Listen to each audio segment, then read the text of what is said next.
Hutan merupakan suatu kesatuan ekosistem berupa hamparan lahan berisi sumber daya hayati yang didominasi oleh pepohonan dalam persekutuan alam lingkungannya yang satu sama lain tidak dapat dipisahkan.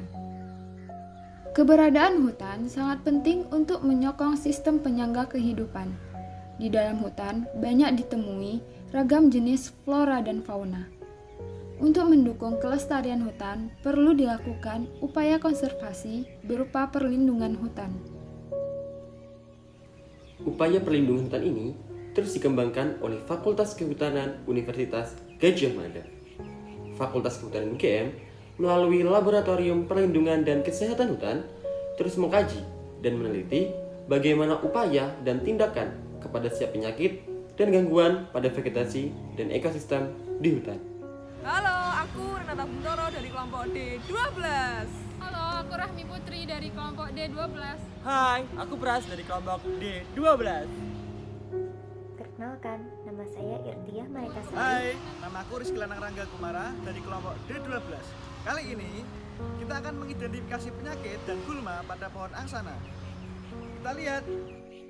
Angsana atau sono kembang dengan nama ilmiah Petrocarpus indicus adalah jenis pohon penghasil kayu berkuas tinggi dari suku Fabaceae.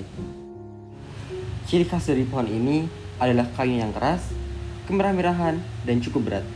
Serta dalam perdagangan, pohon ini dikelompokkan dalam nara atau rosmi. Tinggi pohon ini bisa mencapai 40 meter dengan diameternya mencapai 3,5 meter. Batangnya beralur dan berbonggol dengan akar papan atau akar banir. Daun pada pohon angsana ini bersifat majemuk dan menyerip gasal. Panjangnya sekitar 12 cm hingga 13 cm.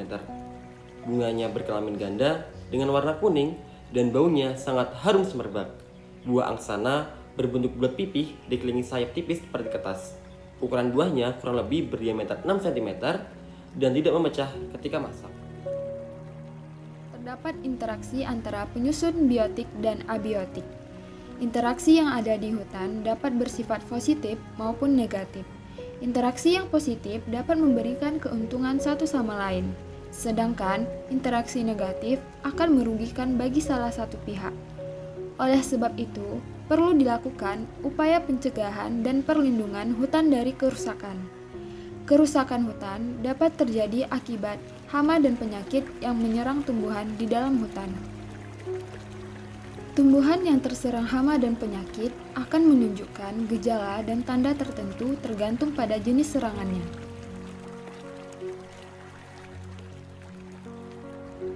Gejala merupakan kelainan atau penyimpangan dari keadaan normal yang tampak dan ditunjukkan oleh tumbuhan sebagai reaksi terhadap adanya serangan patogen.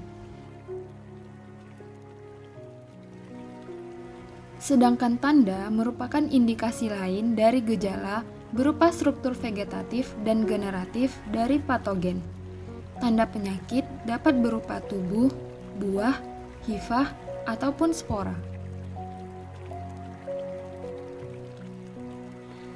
Kali ini, pada pohon angsana yang diamati, terdapat gejala yang tampak.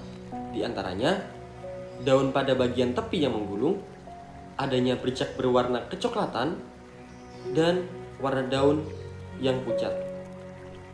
Bagian daun yang berwarna kecoklatan tersebut menjadi kering, sehingga daun menjadi berlubang.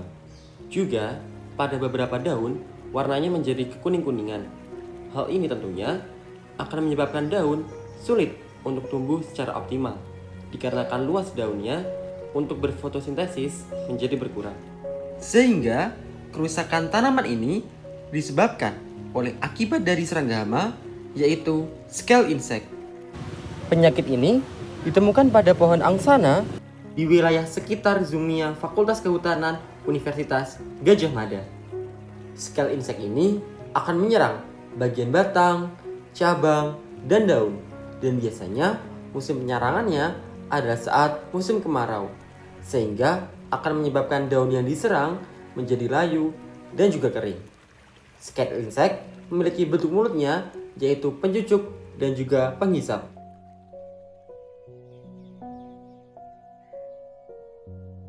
Serangga hama adalah serangga yang hidup di dalam hutan dengan memanfaatkan tanaman hutan sebagai tempat berkembang biak dan sumber makanan sehingga menimbulkan kerusakan hutan. Pada pohon angsana yang kami amati, kami menemukan 2 jenis serangga hama. Yang pertama adalah kutu putih atau Aleorocanthus waklumi yang menyerang pada fase larva dan imago. Gejala yang dapat diamati adalah daun mengering, layu, dan berwarna kuning. Kemudian, jenis serangga hama yang kedua adalah tonggeret. Tonggeret merupakan serangga penusuk penghisap dari bangsa kepik atau Hemiptera. Nimfa tonggeret hidup di dalam tanah dan menghisap cairan akar atau batang sehingga tanaman kering dan mati.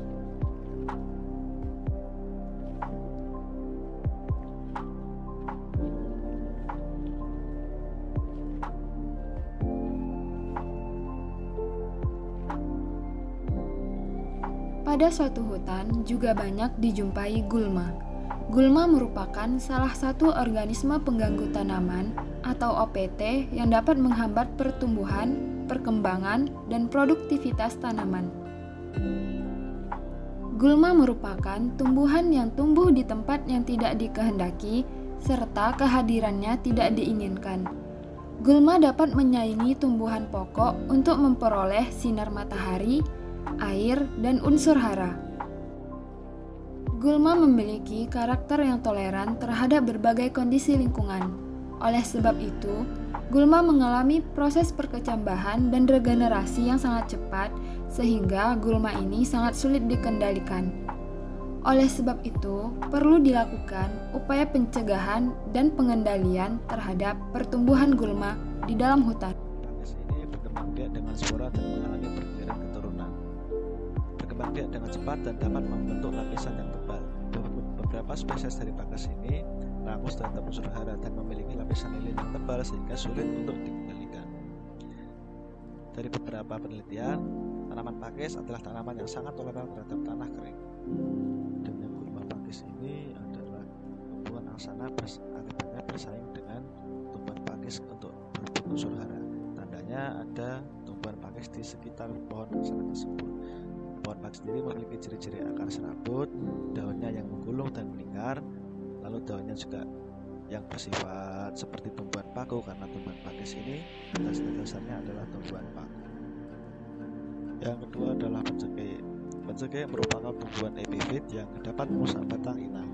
Pencekik ini dapat hidup pada batang karena bijinya terbawa oleh burung dan biji tersebut tumbuh di batang. Jika kebutuhan dari pencekik ini terpenuhi dari inang, akan terbentuk haustoria, yaitu akar yang tumbuh di udara seperti akar gantung. Akar haustoria ini lama-kelamaan dapat sampai ke tanah dan menyerap unsur hara dari tanah, sehingga pencekik dan tumbuhan inang menimbulkan persaingan yang dalam merebutkan unsur hara. Ini adalah pohonnya bisa menjadi sulit besar karena unsur hara yang diserap oleh pencekik tersebut, dan tandanya adalah ada batang yang melilit pohon tersebut dan mencekik pohon tersebut yang menimbulkan potensi pohon tersebut bisa tumbuh karena mencekik. Selanjutnya ada benalu. Benalu ini adalah gulma yang memiliki sifat parasitofika. Parasitofika berarti benalu tidak dapat hidup apabila tidak memenuhi. Lalu bertahan hidup dengan menyerap unsur hara dari batang inang melalui menempelnya benalu di batang inang. Benalu menyerapnya menggunakan organ yang bernama haustoria. Meskipun mengambil makanan dari inang, benalu tak memiliki makanan sendiri melalui hasil fotosintesis yang dilakukan pada daun dari benalu tersebut. Salah satu gejala yang ditimbulkan dari benalu ini adalah pohonnya yang akan mengurus dan dapat menjadi kering akhirnya mati. Hal ini terjadi karena unsur hara dari benalu berasal dari pohon tersebut. Benalu menyerap unsur hara dari pohon tersebut untuk dapat tumbuh. Penyebaran dari benalu ini biasa dibantu oleh burung. Terjadi ketika burung memakan biji dan mengekskresikannya pada dahan pohon, bijinya akan menempel pada dahan pohon dan selanjutnya akan berkecambah. Dari perkecambahan itu, akar benalu mulai tumbuh dan mengambil makanan dari dalam pohon inang. Tanda dari tumbuhan ini adalah adanya batang yang menimbul dari batang pohon. Benalu biasa tumbuh di batang atau dahan dari inangnya. Benalu dapat dijumpai dengan mudah di pohon-pohon besar di daerah tropis. nantinya tanda batang dari tumbuhan benalu ini adalah batang yang akan menyerap unsur hara dari pohon tersebut dan mengakibatkan pohon tersebut menjadi kurus. Selanjutnya atau yang terakhir ada penutup tanah. Penutup tanah adalah tumbuhan bawah yang tumbuhnya sangat cepat sehingga menyebabkan kompetisi dengan tanaman pokok atau inangnya. Kompetisi yang terjadi adalah kompetisi air, unsur hara, dan ruang tumbuh. Selain itu, penutup tanah juga dapat menyebabkan terhambatnya permukaan tanaman, memicu kebakaran hutan, dan menjadi penyebab adanya hama atau penyakit. Persaingan antara penutup tanah dan tanaman inang akan menimbulkan gejala pada tanaman inang. Gejalanya mungkin tidak dapat dilihat secara signifikan, namun terjadinya persaingan dalam perebutan unsur hara, perebutan air, dan ruang tumbuh biasanya dapat menyebabkan tanaman inang terhambat dalam perkembangannya dan fotosintesis dalam perkembangannya dan dalam proses pertumbuhannya. Tanda yang dari penutup tanah adalah adanya tumbuhan-tumbuhan yang ada dari penutup tanah adalah adanya tumbuhan-tumbuhan kecil yang ada di tanah seperti rerumputan, perdu, atau tumbuhan yang kecil.